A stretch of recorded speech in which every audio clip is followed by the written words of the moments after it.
رمضان میں اعتکاف بیٹھنا کیا ہے؟ سنت ہے۔ اعتکاف کی نیت سے اللہ کے واسطے مسجد میں ٹھہرنے کا نام اعتکاف ہے۔ اعتکاف 3 قسم کا ہے۔ نمبر 1 واجب، نمبر 2 سنت موقدہ، نمبر 3 مستحب۔ اعتکاف واجب یہ نظر کا اعتکاف ہے، جیسے کسی نے منت مانی کہ فلاں کام ہو جائے گا تو میں 1 دن یا 2 دن کا اعتکاف کروں گا، تو یہ اعتکاف واجب ہے، اس کا پورا کرنا ضروری ہے۔ اعتکاف واجب کے لیے روزہ شرط ہے، بغیر روزے کے صحیح نہیں۔ اعتکاف سنت موقدہ یہ رمضان کے پورے عشرہ اخیرہ میں یعنی آخر کے 10 دن میں کیا جائے، یعنی 20ویں رمضان کو سورج ڈوبتے وقت اعتکاف کی نیت سے مسجد میں موجود ہو اور 30ویں کو سورج ڈوبنے کے بعد یا 29ویں کو چاند ہونے کے بعد نکلے۔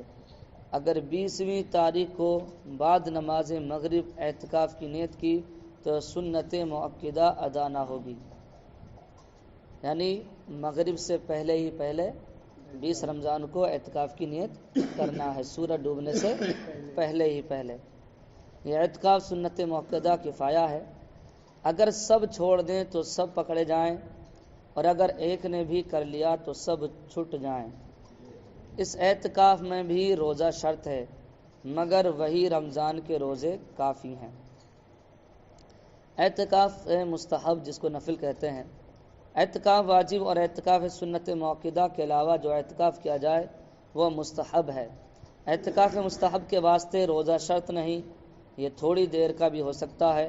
مسجد میں جب جائیں اس اعتکاف کی نیت کر لے، چاہے تھوڑی ہی دیر مسجد میں رہ کر چلا آئے، جب چلا آئے گا اعتکاف ختم ہو جائے گا۔ نیت میں صرف اتنا کافی ہے کہ میں نے خدا کے واسطے اعتکاف مستحب کی نیت کی۔ مرد کے اعتکاف کے لیے مسجد ضروری ہے، اور عورت اپنے گھر کی اس جگہ میں اعتکاف کرے جو جگہ اس نے نماز کے لیے مقرر کی ہو۔ معتکف یعنی اعتکاف کرنے والے کو مسجد سے بغیر عذر نکلنا حرام ہے۔ اگر نکلا تو اعتکاف ٹوٹ جائے گا، چاہے بھول کر ہی نکلا ہو، جب بھی اعتکاف ٹوٹ جائے گا۔ یوں ہی عورت اگر اپنے اعتکاف کی جگہ سے نکلی تو اعتکاف جاتا رہا، چاہے گھر ہی میں رہے۔ اور مسجد سے نکلنے کے 2 عذر ہیں، ایک طبعی، دوسرا شرعی۔ طبعی عذر یہ ہے جیسے پاخانہ، پیشاب، استنجا، فرض غسل، وضو، جبکہ غسل وضو کی جگہ مسجد میں نہ بنی ہو، مسجد میں بڑا حوض نہ ہو۔ شرعی عذر یہ ہے جیسے عید یا جمعے کی نماز کے لیے جانا، اگر اعتکاف والی مسجد میں جماعت نہ ہوتی ہو تو جماعت کے لیے بھی جا سکتا ہے۔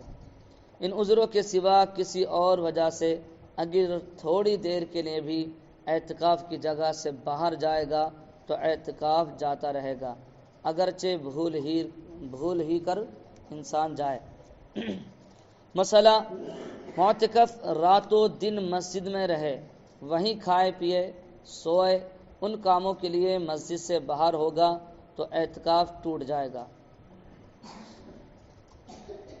معتکف کے سوا اور کسی کو مسجد میں کھانے پینے سونے کی اجازت نہیں، اور اگر یہ کام کرنا چاہے تو اعتکاف کی نیت کر کے مسجد میں جائے اور نماز پڑھے یا ذکر الہی کرے، پھر یہ کام کر سکتا ہے۔ مگر کھانے پینے میں یہ احتیاط لازم ہے کہ مسجد کو آلودہ نہ ہو، یعنی مسجد میں گندگی نہ ہو۔ یہ رمضان شریف میں خاص کر اہتمام کرنا چاہیے کہ مسجد میں افطار کیا آیا کرتے ہیں اور مسجد میں گندگی ہوتی ہے تو اس بات کا احتیاط رکھے کریں کہ سائیڈ میں ہو سکے تو بیٹھا کریں مسجد کے اطراف میں، اور مسجد میں اگر کھانا پینا چاہتے ہو تو اعتکاف کی نیت کر لیا کریں، کیونکہ مسئلہ بالکل صاف ہے اور بات بالکل ظاہر ہے کہ جب تک کہ اعتکاف کی نیت نہیں کرو گے جب تک مسجد میں کھانا پینا جائز نہیں ہے۔ معتکف کو اپنی ضروریات یا بال بچوں کی ضرورت سے مسجد میں خریدنا بیچنا جائز ہے، جب کوئی چیز مسجد میں نہ ہو، یا ہو تو تھوڑی ہو کہ جگہ نہ گھیر لے۔ اگر خرید و فروخت تجارت کی نیت سے ہو تو ناجائز ہے، چاہے وہ چیز مسجد میں نہ ہو۔ جب بھی معتکف نہ چپ رہے نہ بات کرے، بلکہ قرآن شریف کی تلاوت، حدیث کی قرأت اور درود شریف کی کثرت کرے اور علم دین کا درس و تدریس کرے، انبیاء، اولیاء و صالحین کے حالات پڑھے یا دینی باتیں لکھے یا دینی باتیں پڑھے۔ اگر نفل اعتکاف توڑ دے تو اس کی قضا نہیں، اور سنت موقدہ اعتکاف اگر توڑا تو جس دن توڑا فقط اس ایک دن کی قضا کرے، پورے دنوں کی قضا واجب نہیں۔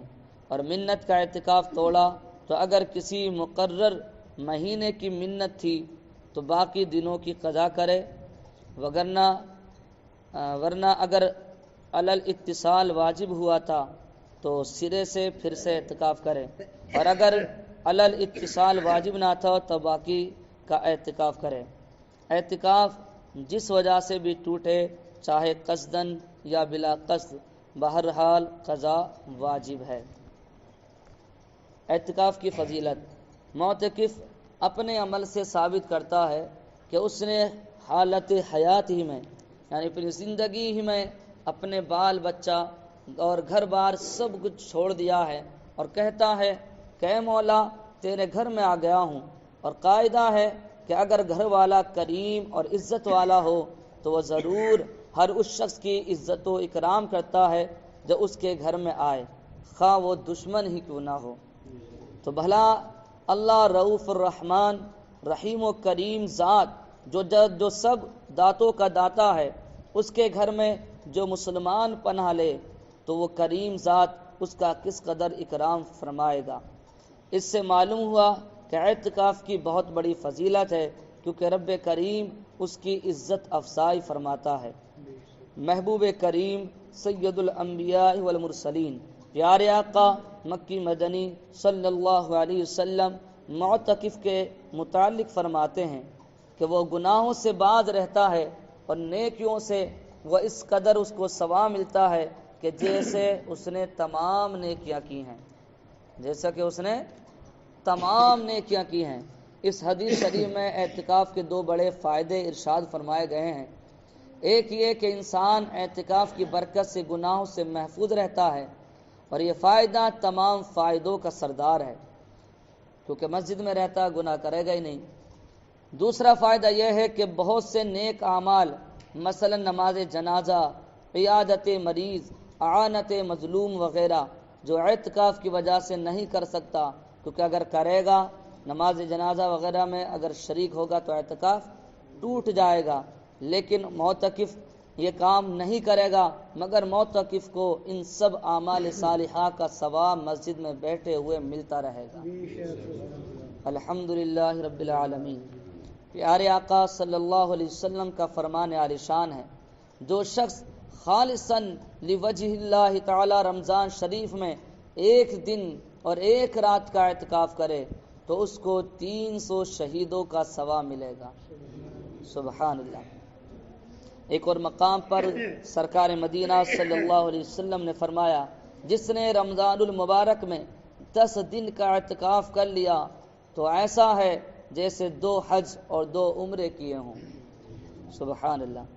رحمت عالم نور مجسم صلی اللہ علیہ وسلم کا فرمان عالی شان ہے، جو شخص رمضان المبارک کے آخری 10 دنوں میں صدق و اخلاص کے ساتھ اعتکاف کرے گا، اللہ تبارک و تعالی اس کے نامہ اعمال میں 1000 سال کی عبادت درج فرمائے گا، اور قیامت کے دن اس کو اپنے عرش کے سائے میں جگہ دے گا۔ سبحان اللہ۔ اعتکاف کی نیت کرنا کوئی مشکل کام نہیں۔ نیت دل کے ارادے کو کہتے ہیں۔ اگر دل ہی میں آپ نے ارادہ کر لیا کہ میں سنت اعتکاف کی نیت کرتا ہوں، یہی کافی ہے، اور اگر دل میں نیت حاضر ہے اور زبان سے بھی یہی الفاظ ادا کر لیے تو زیادہ بہتر ہے۔ اپنی مادری زبان میں بھی نیت ہو سکتی ہے، اور اگر عربی میں نیت یاد کر لیں تو زیادہ مناسب، زیادہ بہتر ہے۔ نویتو سنت الاعتکاف، کیا نویتو سنت اعتکاف، میں نے سنت اعتکاف کی نیت کی.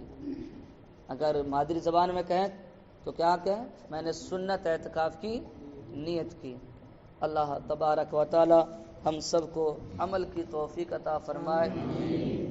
ماہ رمضان المبارک کے فیضان سے مولا تبارک و تعالی ہم سب کو مالا مال فرمائے، دنیا آخرت روشن فرمائے، ہم کو خوشی کی زندگی بہتر سے بہتر فرمائے، دین و دنیا کی بھلائیاں عطا فرمائے. مولا ہم سب سے وہ کام ہے جس میں تو تیرا محبوب راضی ہو. جب تک زندہ رہیں ایمان کی سلامتی کے ساتھ میں زندہ رہیں، ہم سب کا ایمان پر خاتمہ ہو. دمدمے واپسی ہو یا اللہ، لبے وقت لا الہ الا اللہ.